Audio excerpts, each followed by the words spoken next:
Muito bem, estamos gravando. Então, mais uma vez, boa noite para todo mundo. Boa noite especial para a professora Roberta, que é a nossa convidada hoje. Estamos, mais uma vez, falar agora que está gravando, para ficar registrado. A gente está muito feliz, professora Roberta. Tá? Então, eu vou fazer uma pequena apresentação, depois, você pode se apresentar melhor e te passo a palavra, tá bom? Muito obrigada. Então, a professora Roberta, ela é professora da FEF, do curso de fisioterapia. Ela é coordenadora do programa de pós-graduação em Ciências da Saúde. E hoje, ela se disponibilizou, quando nós fizemos o convite, a estar falando um pouquinho para vocês, dentro dessa área da pesquisa. Ela vai estar apresentando um pouquinho o que é o programa, o programa de mestrado que eles têm, e também vai estar dando algumas dicas, para aqueles que desejam seguir carreira acadêmica, fazer um mestrado, e também entendo o mestrado como uma possibilidade não apenas da carreira acadêmica, mas como uma possibilidade de formação, para que vocês se qualifiquem ainda mais enquanto profissionais. Tá? Então, dito isso, professora Roberta, mais uma vez, muito obrigado. Tá? Vou passar a fala para você, para que você agora então conduza o nosso encontro. Tá? E muito obrigado. Eu agradeço, uma satisfação muito grande. Eu vou colocar a apresentação, para ver se vocês veem, porque depois eu não os vejo mais. E aí você fique à vontade de ir me interrompendo, me guiando aí.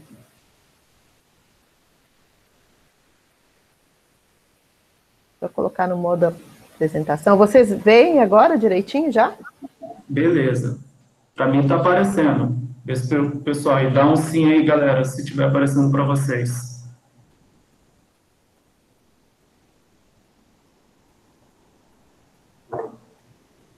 Ok, o pessoal está falando que sim. Beleza. Muito obrigada, doutor Vitor, pelo convite. Fiquei muito honrada, uma grande satisfação de participar desses encontros que têm abordado a pesquisa, que são tão importantes para nós, especialmente aqui no Amazonas. Eu sou a professora doutora Roberta Lins Gonçalves, sou fisioterapeuta, tenho mestrado e doutorado em Fisiologia e Farmacologia. Como o doutor Vitor falou, eu atualmente coordeno o programa de pós-graduação estrito sensu em Ciências da Saúde da Faculdade de Medicina da Universidade Federal do Amazonas e também sou docente do novo programa de pós-graduação estrito sensu da Faculdade de Educação Física e Fisioterapia, o programa de Ciências do Movimento da FEF. E aí a minha ideia é conversar, fazer um panorama geral e depois ficar aberto para responder algumas dúvidas que vocês, porventura, tenham e eu puder ajudar, mas apresentar o programa de mestrado em Ciências da Saúde da UFAM e fazer um contexto geral da pesquisa e da pós-graduação no Brasil, especialmente no nosso estado. Então, eu declaro que eu não tenho conflitos de interesse na ministração dessa palestra e o objetivo principal, então, vai ser apresentar o programa de pós-graduação estrito sensu em Ciências da Saúde da Faculdade de Medicina da Universidade Federal do Amazonas. A primeira pergunta que eu queria fazer para vocês refletirem um segundo é qual vocês acham que é o papel da ciência no mundo? Para vocês pensarem para que ela serve. E, na minha opinião, ela serve para responder perguntas. Ela serve, então, para enfrentar os desafios postos pelo mundo. Nada mais importante do que a gente tem visto agora com a pandemia provocada pelo vírus SARS-CoV-2, que levou a Covid-19. E por que fazer pesquisa, então?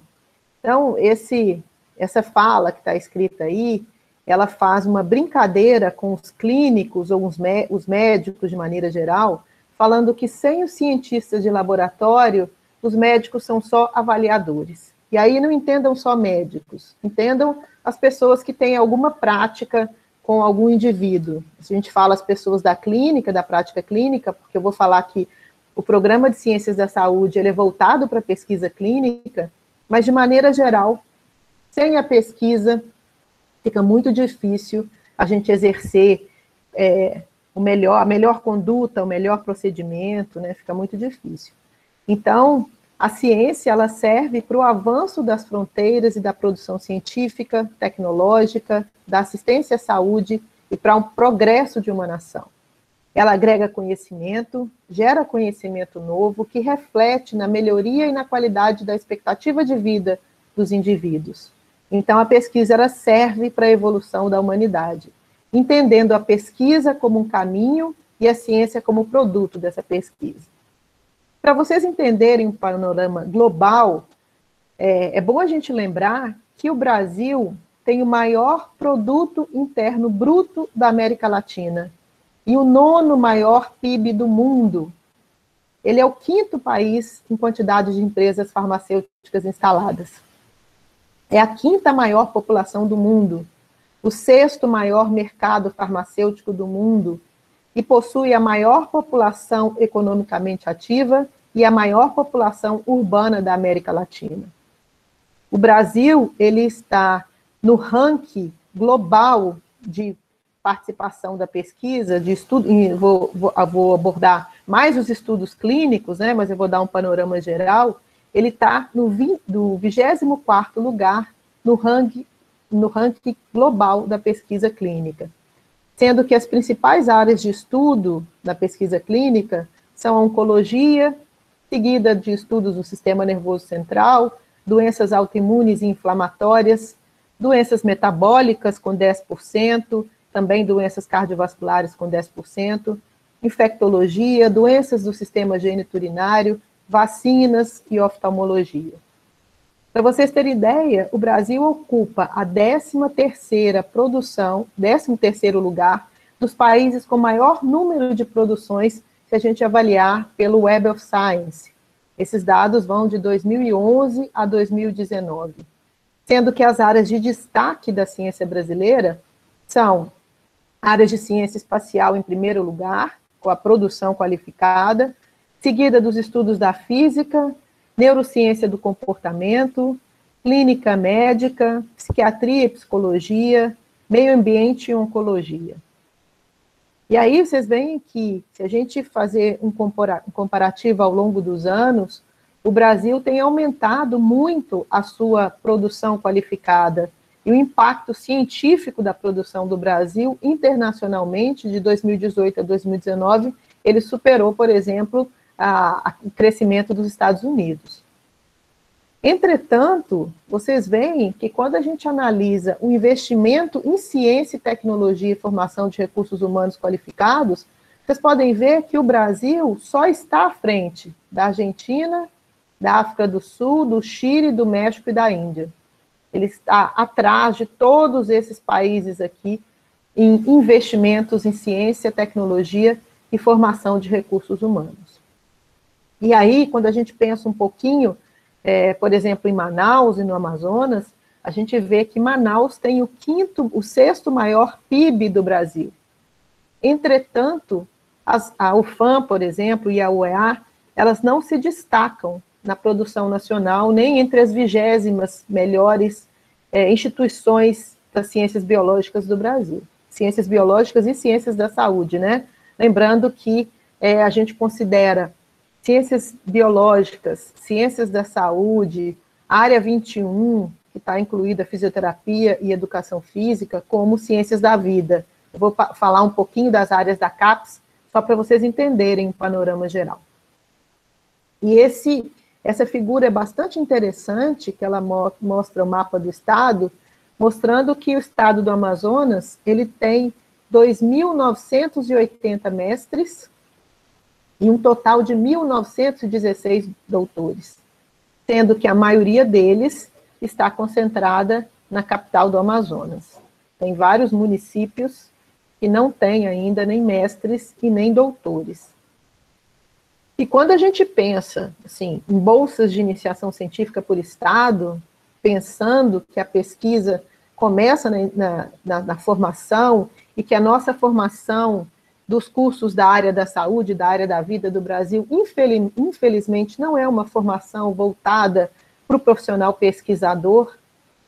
Mesmo assim, quando a gente avalia a produção científica, a gente vê que o Amazonas é o sexto estado em maior número de bolsas de iniciação científica do Brasil. Está à frente em estados como Minas Gerais, que publica muito mais, Rio de Janeiro, etc. Então, por que fazer pesquisa? E eu vou voltar muito a apresentação para a pesquisa clínica, que é a pesquisa que eu trabalho, e que é a pesquisa voltada para o programa de pós-graduação em Ciências da Saúde. A pesquisa clínica, ela traz investimentos e movimenta a economia, investimentos diretos que vêm dos estudos clínicos, mas também investimentos indiretos com o aumento da atividade econômica do país. Ela atua como uma alavanca na produção científica e inovação, com o aumento dessa produção científica no país e redução da perda de recursos humanos para outros países, o que tem acontecido agora no Brasil, a perda de muitos doutores que têm preferido ir para países onde eles têm o maior investimento na pesquisa. O aumento da atração de recursos humanos de outros países também para o país. Ele aumenta a produção de pesquisa clínica, aumenta o acesso à saúde, aumentando o padrão de tratamento de pacientes participantes dos estudos clínicos e promovendo que as inovações cheguem ao mercado após a condução exitosa de estudos. E isso impacta positivamente na qualidade de vida da população. Fortalece o sistema de saúde do país, com o incremento da infraestrutura física de atendimentos e cuidado ao paciente, utilizadas no centro de pesquisa, e a gente, de maneira geral, como senso comum, a gente sabe que os grandes centros de produção de assistência são grandes centros de pesquisa clínica, como, por exemplo, o Hospital Albert Einstein, né, que é o melhor hospital da América Latina. Promove acesso e conhecimento mais ágil de novas tecnologias, por exemplo, medicamentos, vacinas, técnicas cirúrgicas, por exemplo, por equipe de tratamento. Um conhecimento mais íntimo de novas tecnologias que contribuem para maior avaliação de registro e incorporação no país. O estabelecimento de times multifuncionais em centros de excelência para teste e entrega de inovações. Aumento da frequência de atualização de treinamentos, inclusive atualização em treinamento profissional, a maior aderência a protocolos clínicos e a cultura de prática baseada em evidência, aqui está escrito medicina, mas não só a medicina, né? A prática baseada em evidência em todas as profissões, reduz o custo. E aí é importante a gente lembrar que no Brasil, quando a gente fala de pós-graduação, a gente tem que lembrar da CAPES, que é a Coordenação de Aperfeiçoamento de Pessoal de Nível Superior. A CAPES, então, ela coordena, regula, regulamenta e gere a pós-graduação estrito sensu no Brasil. E aí eu deixo para vocês, como o professor falou que eu ia dar algumas dicas, deixo para vocês que se interessam pela formação de mestrado e doutorado, a formação qualificada, estrito sensu, que entrem nessa página, que é a página da Sucupira, que é a base de dados da CAPES para pós-graduação, e vocês podem acessar esse link, onde tem cursos recomendados e reconhecidos, e vocês acessam todos os cursos de pós-graduação estrito sensu no Brasil, com sua área de conhecimento e a sua nota de avaliação. Então, é importante ressaltar, não sei se é de conhecimento de todos, que a CAPES avalia os cursos de pós-graduação, ela dá uma nota que ela varia entre 0 a 7, lembrando que apenas os cursos de 3 para cima são os cursos que são autorizados pela CAPES para se manterem abertos. Até um ano atrás, a CAPES dava uma nota de abertura para os cursos como uma nota 3, então os novos cursos que eram autorizados pela CAPES, eles saíam com uma nota de abertura 3, mas atualmente a CAPES mudou esse sistema de avaliação e ela tem dado uma sigla A de autorizado para os novos cursos. Então o curso da FEF, por exemplo, cursos de Ciências do Movimento Humano, que vocês já podem consultar nessa página da CAPES, ele vai estar com uma sigla A, porque ele foi autorizado para sua abertura, e na próxima quadrienal, porque por enquanto, né, essa avaliação da CAPES ela é feita de 4 em 4 anos, na próxima quadrienal, a CAPES vai dar uma nota para esse curso, e aí essa nota pode ser consultada lá. Então é importante reforçar que cursos abaixo de 3, eles são indicativos de serem fechados, E para ter doutorado, esses cursos têm que ter pelo menos nota 4, tá? Então, cursos com abaixo de 3 não podem ter doutorado, são cursos apenas de mestrado. Para ter doutorado, os cursos que tenham nota 4 têm que submeter uma nova PCN, um novo projeto para curso de doutorado, que a CAPES, então, vai avaliar pela infraestrutura, pela demanda social e principalmente pela produção do conhecimento, que é avaliado pela publicação qualificada em revista, patentes, artigos principalmente, para analisar se esse curso de doutorado pode ser aberto ou não. Para vocês entenderem, só para contextualizar em que ponto estamos, existe uma diferença muito grande entre a quantidade de cursos de pós-graduação estrito sensu ao longo do Brasil, ao longo das regiões brasileiras. E uma das metas da CAPES é diminuir essas assimetrias. A região norte do Brasil é a região que apresenta o menor número de cursos de pós-graduação estrito sensu. Esse número vem crescendo, vocês podem ver, analisar aí o crescimento da região norte, que foi em 106%, essa avaliação foi feita de 2008 a 2018, mas ainda assim é a região do país que tem o menor número de pós-graduações estrito sensu no Brasil. Atualmente são 4.175 programas avaliados, são 4.175 programas de pós-graduação reconhecidos pela CAPES, e a CAPES tem 49 áreas de avaliação, né? Os programas da Ciências da Saúde, né, que são programas na área de medicina, que eu vou apresentar, do qual Ciências da Saúde faz parte.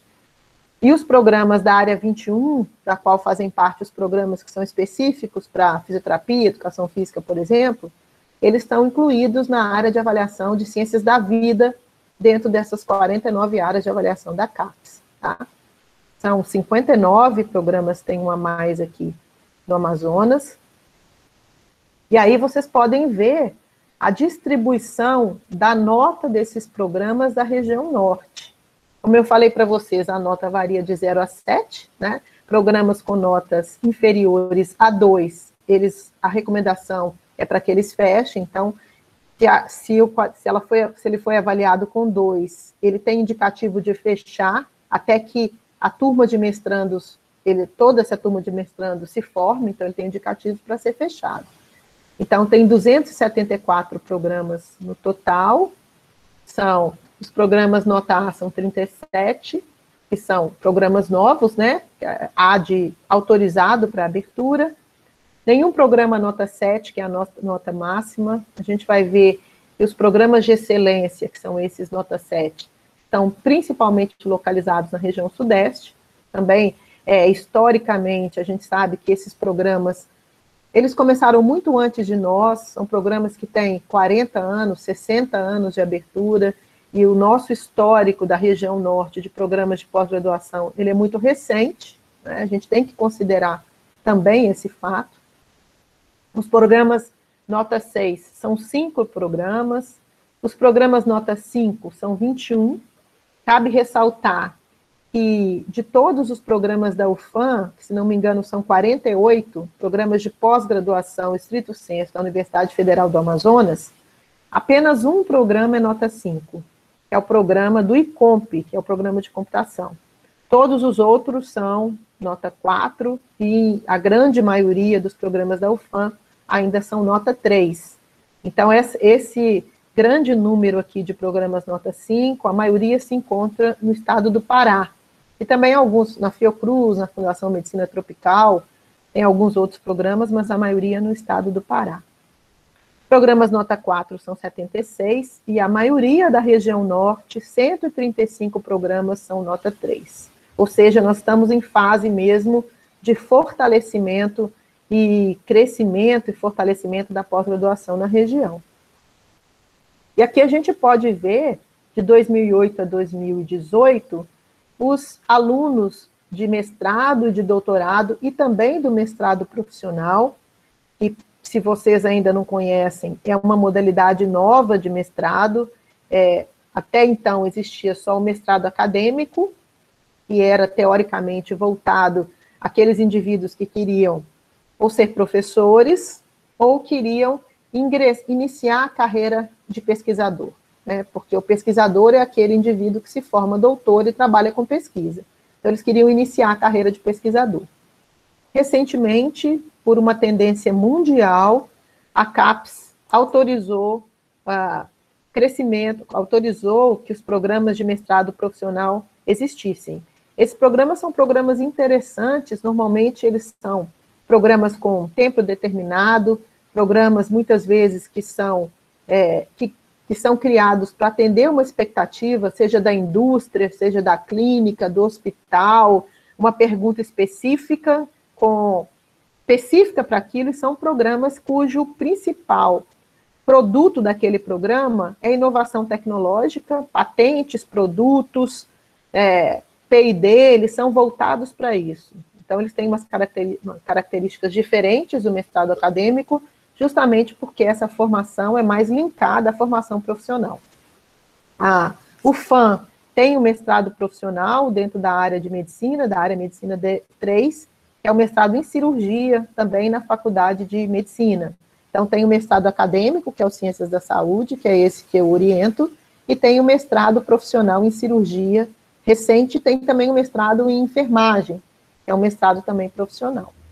E aí vocês podem ver o crescimento da formação da região norte, de alunos matriculados e alunos titulados ao longo dos anos, e a gente está correndo atrás para reduzir a assimetria da região norte, relativo principalmente à região sudeste, à região sul do Brasil, onde estão concentrados os maiores números de programas de pós-graduação e o maior também número de doutores e mestres, né?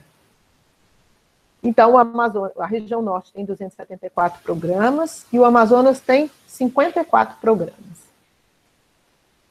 Eu acho que esse aqui está repetido, né?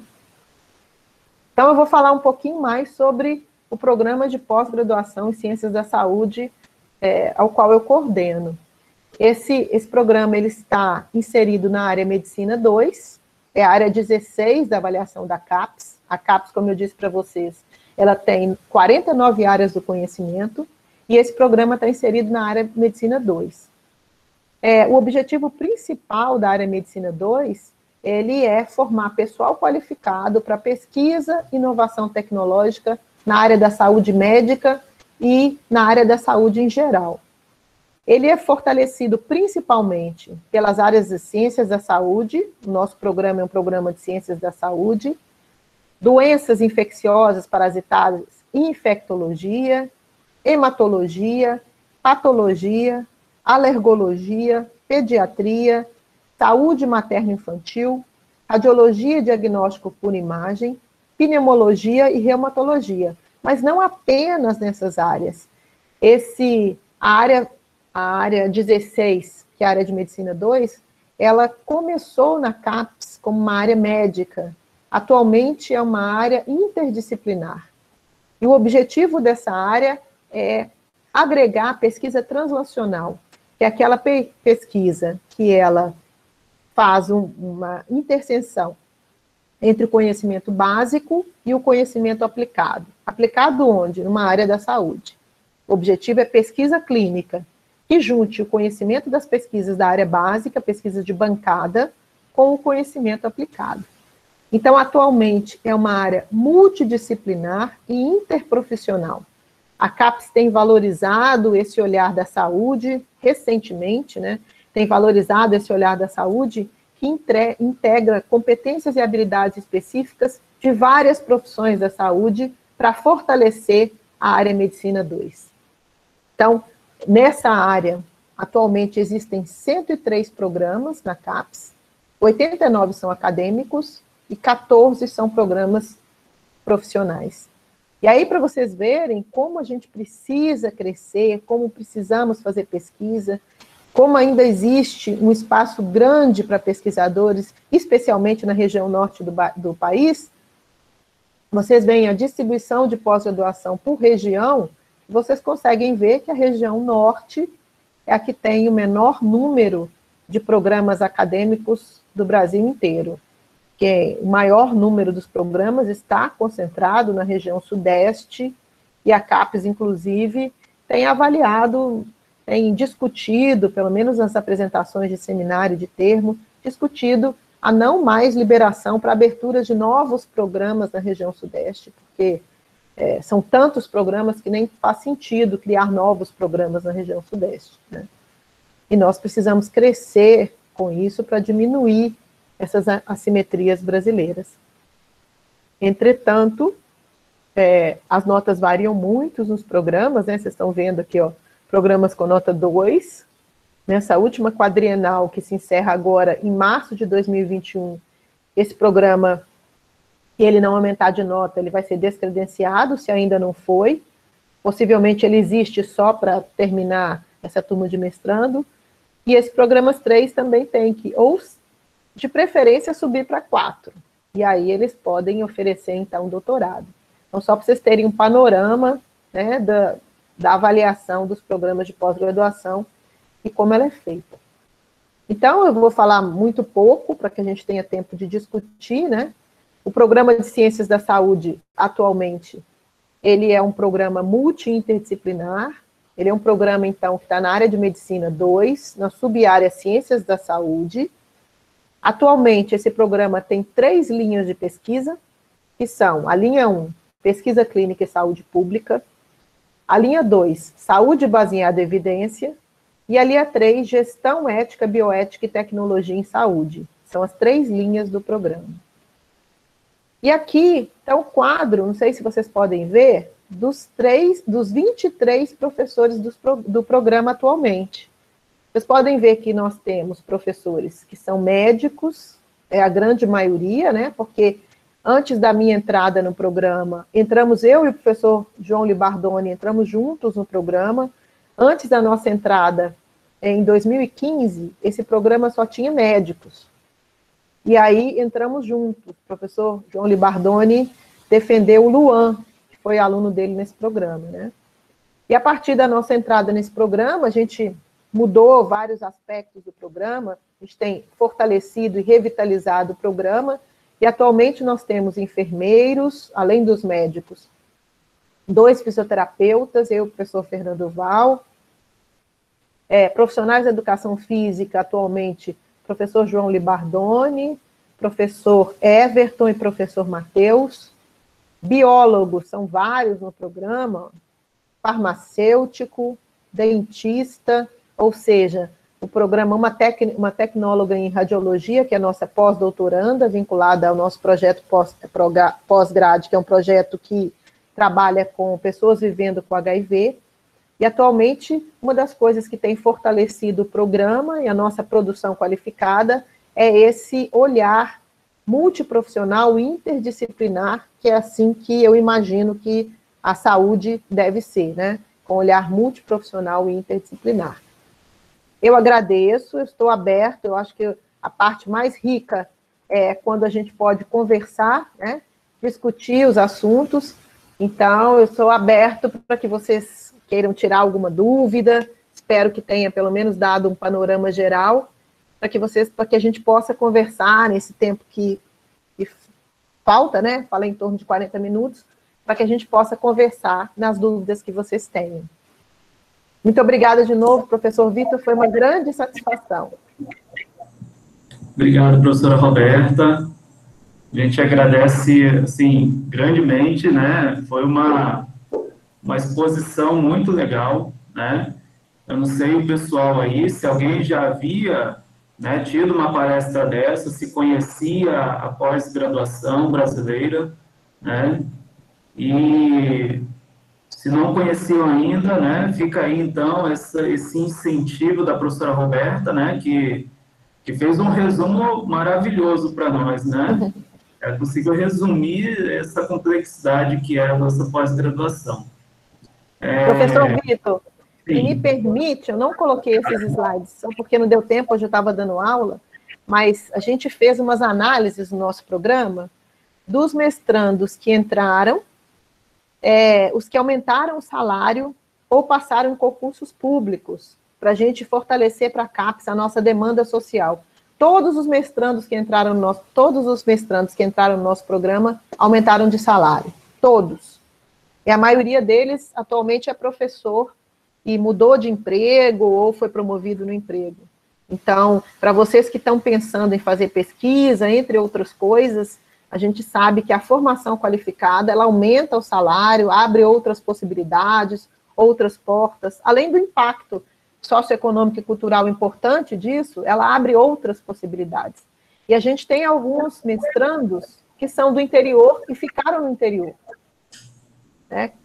Terminaram o mestrado e estão no interior, e isso para a gente é muito importante, porque isso é um dos papéis também da formação. Legal, essas informações são muito bacanas. Eu queria só, antes de franquear a palavra, né, para os demais, colocar que a gente tem trabalhado também, né, quando a professora Roberta fala do mestrado profissional, né, nós temos um mestrado profissional em Educação Física Escolar em Rede, né, que é um mestrado que o centro dele é em São Paulo, né, foi onde eles submeteram a PCN, né, que é o projeto do programa, né, e então é uma proposta em rede, então eles têm vários polos pelo Brasil, né, e eles ainda não têm polo na região norte, então nós estamos fazendo, né, contatos, estamos fazendo, né, aproximações, né, para que a gente consiga trazer mais esse programa, né, e aí a gente vai ter ali na FEF, muito em breve aí, esperamos, né, um mestrado profissional em Educação Física Escolar, né, então Maravilhoso, hein? é uma notícia bem legal, né? Já há algum tempo que a gente está trabalhando nisso, ainda não foi possível, né? A gente sabe que vivemos aí momentos de corte no financiamento, isso tem atrapalhado bastante, né? Mas, vamos lá, pensamento positivo que a gente vai conseguir trazer, né? E E isso ainda é mais bom. maravilhoso, porque a gente tem vários professores profissionais de educação física que trabalham com educação escolar atualmente, né, doutores. Na UFAM já tem um mestrado em rede e enfermagem, que funciona muito bem. É uma abertura, uma possibilidade de troca muito grande. Vai ser um grande avanço para a FEF. Se isso se firmar, vai ser também uma outra porta muito importante. Isso. E, assim, o mestrado profissional em Educação Física Escolar, ele já é para profissionais que estão atuando, né? Então, tem essa prerrogativa, só pode entrar, só pode concorrer o profissional que já está trabalhando na rede, né? Porque a ideia é que a pesquisa realizada gere um produto para a profissão, né? Para melhorar a profissão, ali no caso da educação física escolar, né? O fazer pedagógico, as metodologias, né? E por aí vai. Mas, assim, é mais uma oportunidade, né? E fica aí no horizonte, tá? Então, Maravilhoso. Os parabéns. A dada FEF, essa... a UFAM, né, esse grupo novo de professores, a FEF, tem despontado muito agora, né? Tanto na produção do conhecimento, a formação qualificada, a pesquisa, a FEF tem aparecido no cenário nacional de maneira muito importante com os cursos de educação física e o curso de fisioterapia. A gente fica muito feliz por esse crescimento. Então, eu acho que esse cenário onde a gente não aparece, eu acho que isso vai mudar. Daqui a uns 5 anos, eu acho que a UFAM vai despontar aí. Bacana. Isso é bom, porque a gente tem ótimos professores trabalhando para isso, né? E tendo os alunos, né, como coadjuvantes aí, né? Porque sem eles o processo também não acontece. Eu Mas vamos... digo assim, o curso de Ciências da Saúde da Faculdade de Medicina, quando eu e o professor João Libardoni entramos para o curso tinha recebido uma nota 2. Era uma nota para o descredenciamento. E aí eu escrevi um recurso para a CAPES, e a CAPES veio avaliar o curso, né? Veio em loco avaliar o curso, porque a demanda social do curso é muito importante. E a gente fez uma série de mudanças no curso, mas eu digo que a principal foram os novos alunos, principalmente quando entraram os alunos de outras profissões da saúde. porque a gente sabe ainda que os nossos colegas médicos, às vezes eles entram para fazer a formação, mas eles não têm aquela dedicação dos outros profissionais da área da saúde para fazer a formação, pelo menos a experiência que eu tenho daqui, né? Então, o que tem ajudado a mudar totalmente a característica do curso agora, totalmente, é justamente essa interdisciplinaridade. E os alunos que têm entrado para fazer essa formação, o interesse dos alunos, a motivação dos alunos, o interesse em produzir, porque para nós, pesquisadores, a nossa moeda é a produção de conhecimento através de bons artigos, né? Essa é a nossa moeda.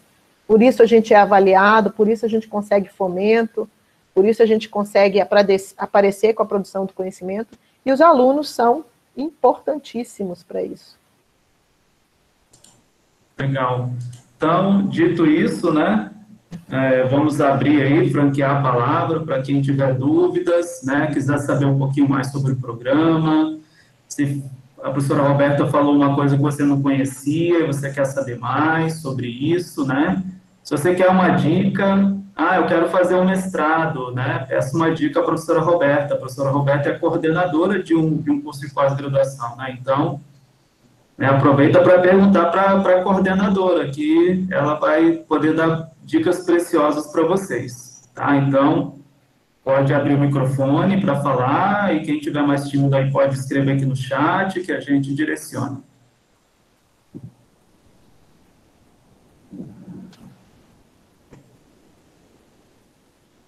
Professora Roberta, tem previsão de edital? Pois é, a gente vai discutir na próxima reunião esse mês, mas possivelmente o edital vai sair esse ano para entrada. O que a gente vai discutir, essa entrada vai ser 2021, no início do ano, no primeiro semestre ou no segundo. Mas eu vou aproveitar a sua pergunta, já atendendo a dica que o professor Vitor falou, que eu acho que a principal coisa nesse momento, para os dois programas, tanto para o Ciências do Movimento Humano quanto para o Ciências da Saúde, para quem tem interesse de fazer mestrado, é entrar na página do programa, eu coloquei para vocês, né, ppgcis.ufam.edu.br, olhar os professores, abrir o currículo Lattes de cada professor, ver as linhas de pesquisa, dar uma olhadinha na produção do programa para ver se a minha pesquisa é uma pesquisa que se encaixa nas linhas do programa, aí escolher o meu orientador antes de sair o edital, escolher o meu orientador e já fazer um contato prévio com o orientador. Porque os últimos processos seletivos do Ciência da Saúde têm sido com avaliação de projeto. A avaliação do projeto pronto do mestrando tem sido uma das etapas de seleção do programa. Se isso se mantiver, esse aluno que saiu antes, que já fez o contato com o orientador, que desenvolveu com ele um projeto antes, que tem claro na cabeça o que quer fazer, ele já tem uma vantagem muito grande para isso.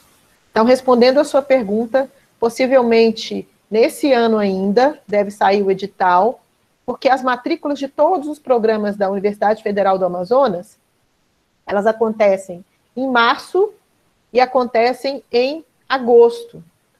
Então, todos os programas da Universidade Federal do Amazonas, que vocês podem consultar na página da Propesp da UFAM, todos vão sair com os editais por agora, para selecionar se eles quiserem entrada em março, ou sair com o edital no início do ano, se eles quiserem entrada em agosto. Então, vocês estão no momento ótimo para se organizar, se for o interesse de vocês em fazer um mestrado no programa Ciências da Saúde, se o interesse for pesquisa clínica. Legal. Aqui, a Maria Lúcia colocou aqui no chat, perguntando assim, tem algum curso previsto? Maria Lúcia, você quiser abrir o microfone, porque eu acho que a pergunta está um pouco, pelo menos para mim ficou confusa, né? Se tem algum curso previsto, o que você quis perguntar aqui? Pode abrir teu microfone. Eu posso ajudá-la, enquanto ela abre o microfone. Olha, por exemplo, se o seu interesse é pesquisa clínica, e você é um profissional da educação física, né? Todos são aí, né? Alunos da educação física ou já profissionais da educação física, que tem interesse com pesquisa clínica, tem vários cursos de pesquisa clínica gratuitos que vocês podem fazer para ajudar vocês a entenderem um pouco mais sobre a pesquisa clínica. Né? Vocês podem entrar, tem cursos do SUS, tem cursos do Sírio-Libanês, do Albert Einstein, tem vários cursos que vocês podem fazer de maneira gratuita, por exemplo, cursos de revisão sistemática, cursos de pesquisa clínica, que vocês podem fazer para entender um pouco mais a metodologia, para ajudar a te capacitar para, por exemplo, concorrer a uma vaga de pesquisa clínica. A outra coisa que pode ser feito, que a gente tem feito uma experiência no programa, é o seguinte: o aluno pode, o candidato pode se aproximar do seu orientador, o orientador já conhece, aceita que quer trabalhar com aquele aluno, ele não entrou ainda, não fez prova. Ele começa a desenvolver o seu projeto, e aí, frequentemente, nas disciplinas regulares do curso, a gente abre algumas vagas para aluno especial. E aí, esse aluno que já tem o orientador, já está próximo do grupo de pesquisa, ele pode fazer algumas disciplinas como aluno especial. E uma vez sendo aprovado no curso, ele incorpora essas disciplinas na formação dele. Então, a gente tem feito isso também, são poucas vagas. Como eu sei isso? Na página do programa. É onde a gente divulga essas coisas. Mas a gente tem aberto essas vagas para aluno especial apenas para aqueles alunos que já têm um aceite do orientador. Então, eu já procurei o orientador, por exemplo, procurei o professor Matheus, eu já tenho um projeto traçado que eu quero trabalhar com ele, o professor Matheus já me deu o aceite, a gente está trabalhando no projeto, eu tenho interesse de fazer a prova, e aí, abrindo alguma disciplina que tenha vagas para aluno especial, você conversa com o professor Matheus e você submete a possibilidade de você concorrer a essas vagas, o que também pode ajudar a ingressar, a entender um pouco como é, né? Como é que eu escolho o orientador na área? Como eu disse para vocês, vocês vão entrar na página do programa, né? epgsis.ufam.edu.br. Aquela tabela que eu coloquei para vocês, ela está na página do programa. Na página tem tudo, informações do curso, tem as linhas de pesquisa, tem as dissertações, tem os egressos, tem os orientadores, com a linha de pesquisa que eles desenvolvem e com o link para o currículo Lattes. Então, a primeira coisa que vocês vão fazer é olhar o currículo Lattes do orientador para ver se o orientador trabalha na linha que você tem interesse. Porque eu, por exemplo, atualmente, eu só oriento alunos que trabalham na minha linha de pesquisa e que tenham ficado pelo menos 6 meses comigo antes da prova. Já tenho o projeto desenhado, que tenham me acompanhado antes, porque o mestrado, eu não falei aqui, não sei se todos sabem, ele é uma formação de 2 anos apenas. Nesses 2 anos, vocês têm que cumprir, no mínimo, 24 créditos, lembrando que cada crédito é uma disciplina de 15 horas, então você tem que cumprir, no mínimo, esses 24 créditos, tem que escrever o projeto. Se for um projeto que vai ser relacionado em seres humanos, ele tem que ser aprovado por um comitê de ética, isso tudo demanda tempo, tem que fazer sua coleta, tem que qualificar, tem que fazer artigo e tem que defender. É muito pouco tempo para muita coisa. Então, se aproximar do seu orientador e do seu grupo de pesquisa antes do ingresso no programa é um ganho para todo mundo, para você, para o grupo de pesquisa e para o seu orientador. Uma vez que, se você for um ótimo aluno, inclusive publicar, sua publicação conta ponto para você. As disciplinas que você tiver feito antes contam ponto para você. O conhecimento que você já tem sobre metodologia, sobre pesquisa, te ajudam na hora da prova. Legal. Deixa eu olhar aqui, a Catriciane, a Railene, que acabou de colocar a pergunta aí, elas falam que querem fazer o mestrado, e a Railene até pergunta, né, o que é avaliado, né, para entrar no mestrado, né?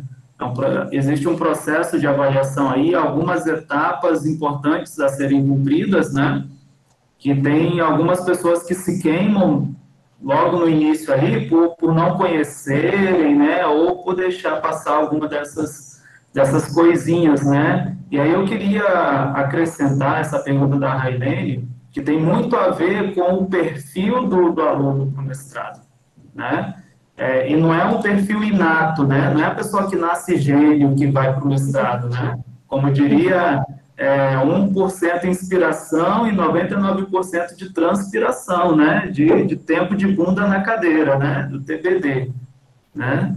Não, TBC, né? Tempo de bunda na cadeira. Então, falando sobre essa avaliação e sobre esse perfil, né? Quais dicas você poderia dar aí para a gente? Olha só, primeiro, só aproveitando o seu link, né? Quando eu fui fazer mestrado, eu já tinha 11 anos de formada, já era professora, e eu era intensivista, trabalhava em terapia intensiva no hospital. Mas como eu já era professora desde que eu formei, eu queria fazer mestrado. Eu fiz um monte de disciplina optativa como aluna especial antes, porque eu queria conhecer bem o meu orientador, porque uma dica já que eu já dou, né? A sua relação com o seu orientador era muito importante. Imagina um casamento de 2 anos, muito importante, uma relação próxima, né, que vocês tenham afinidade, tenham empatia, então isso é muito importante. Então, eu fiz, estou falando a minha estratégia, eu fiz várias disciplinas até eu escolher a minha orientadora, eu escolhi. Fiz uma disciplina com ela, não a conhecia, fiquei encantada e ela pediu que eu acompanhasse o laboratório antes, era um laboratório, né, eu fiz fisiologia e farmacologia, era um laboratório de farmacologia, que eu acompanhasse o laboratório para entender, para ver se era aquilo mesmo que eu gostava. Essa é uma dica que eu dou muito importante, porque eu já vi algumas pessoas que entraram para fazer o mestrado e o doutorado e, quando entraram, falaram, não era bem isso que eu queria. Né? Então, eu acho que você conhecer assim, a missão do programa, ver o programa é voltado para quê, entender um pouco é muito importante.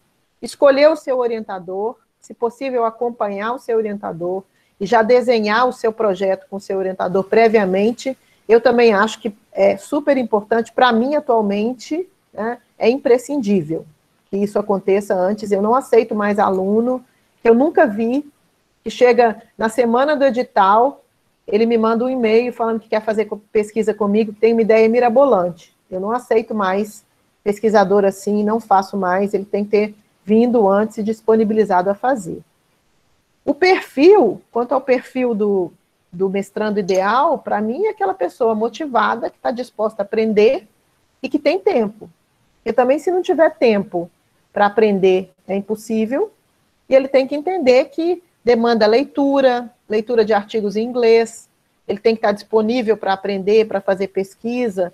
Então, esse perfil, ele é extremamente importante. E a avaliação, isso pode mudar de edital para edital, mas atualmente o que a gente tem feito no programa é assim, é uma prova de várias etapas. A maioria dos programas de pós-graduação utiliza algumas etapas para a realização da prova, né? A última prova agora, da entrada do programa, a gente fez assim. A etapa inicial era o projeto de pesquisa, que deveria ser escrito com o aceite do orientador, ou seja, aqueles alunos que já tinham projeto de pesquisa com o orientador, eles, claro, tiveram uma vantagem grande. Os que chegaram no dia, na semana, para buscar o orientador e falaram, olha, eu tenho um projeto pronto, com certeza é um projeto que veio só dele, não tinha a qualidade dos outros, então, estar próximo do orientador e já ter um projeto pronto é uma vantagem grande. A segunda etapa que a gente fez a seleção do nosso programa, foi a defesa oral do projeto de pesquisa. Então, esse aluno, ele tinha que defender para uma banca de 3 doutores, ele tinha um tempo para defender e depois ele era arguído. Foi uma etapa super importante que a gente avaliou o tempo, objetividade, o conhecimento que o aluno tinha sobre a pesquisa, sobre metodologia, sobre o seu projeto, que ele era arguído depois por uma banca. Então, foi uma etapa para a gente muito valiosa. E a terceira etapa, que foi apenas uma etapa classificatória, e é muito importante, porque se eu tiver, por exemplo, 5 vagas e tiver 10 alunos, 5 vão ficar fora, né? Mas essa terceira etapa foi a etapa de análise de currículo. E aí é uma etapa muito importante, porque claro que o aluno que já fez iniciação científica, ele tem ponto, o aluno que já tem produção em artigos em revistas indexadas, ele ganha ponto, né? O aluno que já está inserido num grupo de pesquisa, num diretório de pesquisa com orientador, ele ganha pontos. Mas quem não tem isso tudo, não tem problema, ele vai ter que se organizar nas outras coisas que ele pode ir atrás para poder ele compensar esse início da pesquisa que ele não fez. Então, a maioria dos programas que eu conheço na UFAM são programas que têm 3 etapas, alguns fazem prova, o nosso, de vez em quando, a gente tem prova, de vez em quando não tem. Então, alguns fazem prova inicial de conhecimentos, depois projeto, depois currículo, normalmente segue essas 3 etapas de prova, né? E as provas que vão acontecer agora, possivelmente, serão provas à distância, né? Remotas, até que a pandemia se resolva. Professora Roberta, se me permite, né, também falar um pouquinho da minha experiência. Eu lembro que no terceiro período da graduação eu me inseri em um grupo de estudos que depois foi para grupo de pesquisa na faculdade que eu estudei, que foi a Faculdade Salesiana de Vitória.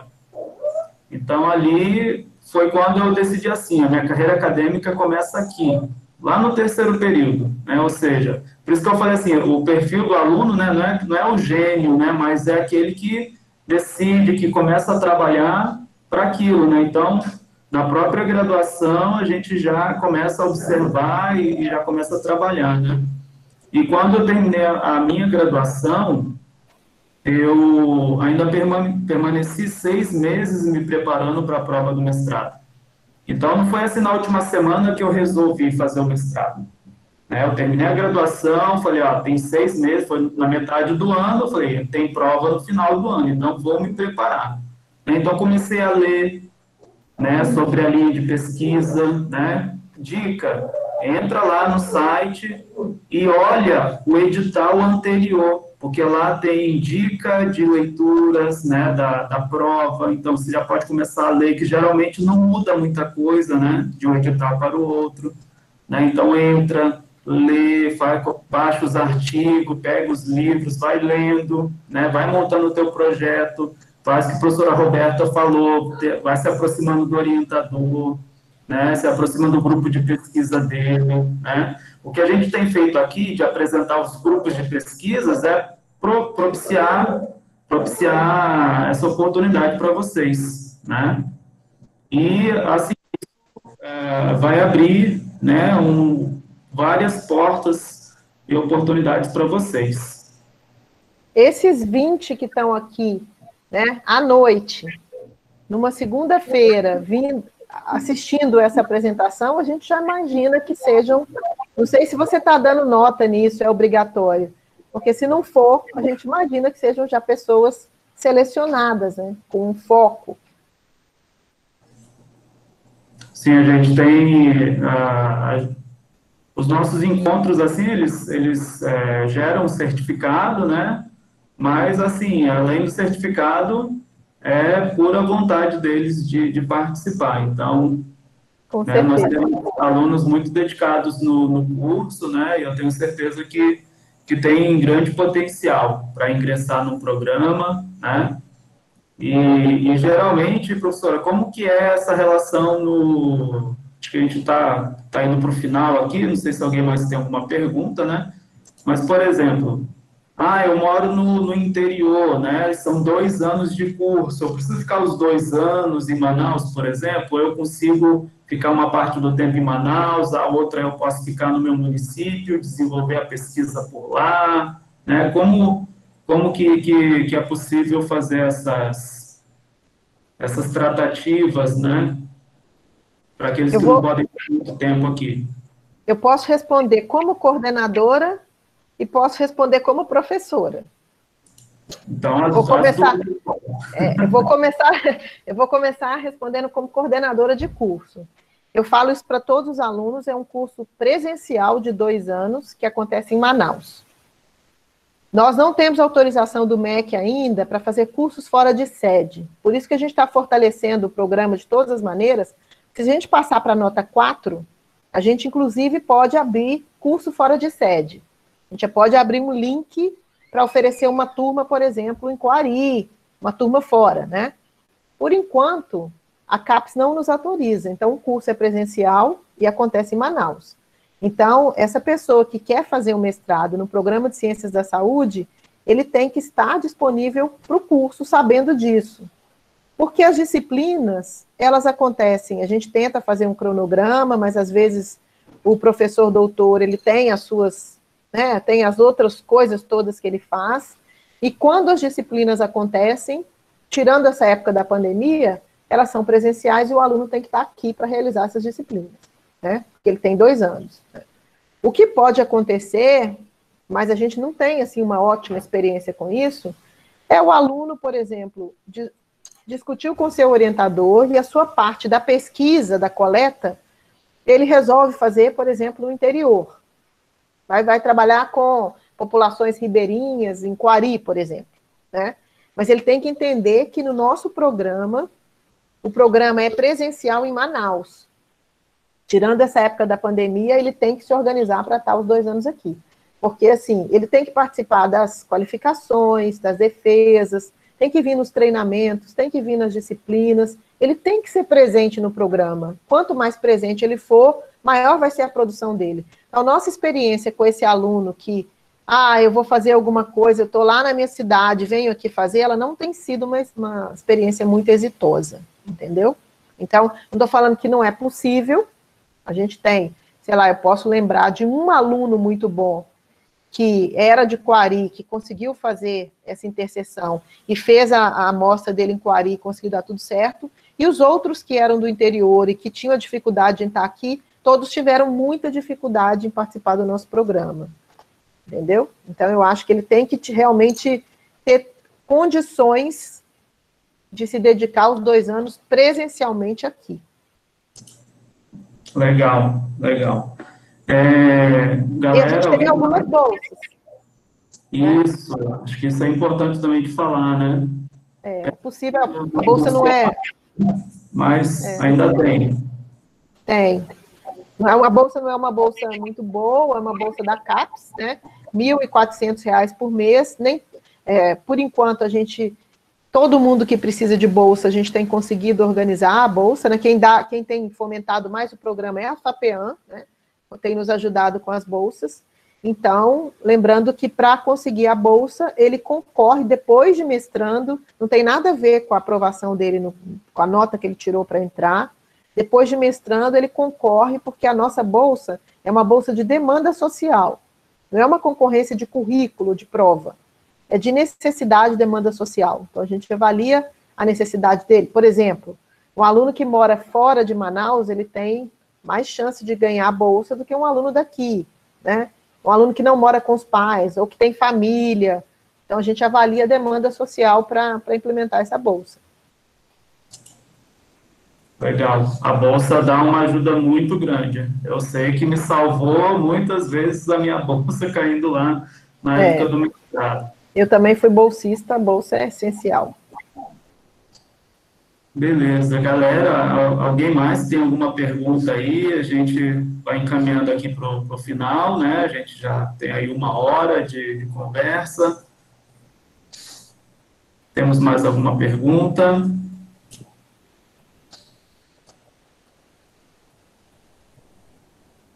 Bom, creio que não. Então, eu gostaria de agradecer aí de coração, professora Roberta, né, por ter se disponibilizado, ter vindo aqui conversar um pouquinho, apresentado o PPG-CIS, né, apresentado um pouquinho da pós-graduação, dessas possibilidades, né, eu acho que abre várias portas aqui para nós, né, e como a professora Roberta falou, né, os programas são vários, né, só de áreas nós temos 49, né, então só no Amazonas a gente tem mais de 270 programas de pós-graduação, né, que estão disponíveis aí para que a gente possa acessar, né, então fica a dica, né, professora Roberta, muito obrigado. Tá, quero deixar a palavra para você fazer suas considerações. Foi uma grande satisfação, foi uma honra, agradeço muita confiança, doutor Vitor. Eu deixei o meu e-mail, quem tiver algum interesse ou alguma pergunta que não foi satisfeita, sinta-se à vontade de me procurar. E foi uma grande satisfação, espero vê-los, aqueles que têm interesse, nos programas de pós-graduação, tanto da FEF quanto das Ciências da Saúde. Legal. Então, em nome do curso, né, de licenciatura, EAD, a gente agradece muito, né? Desejo a todos aí uma boa noite, professora Roberta, uma ótima semana, né? Os nossos recadinhos do coração. Lembrando que amanhã nós temos o nosso encontro com o professor Gabriel, que é da Universidade Estadual de Goiás, vai estar trazendo uma palestra para nós, tá? Sobre juventude, educação física, né? Então, ensino médio.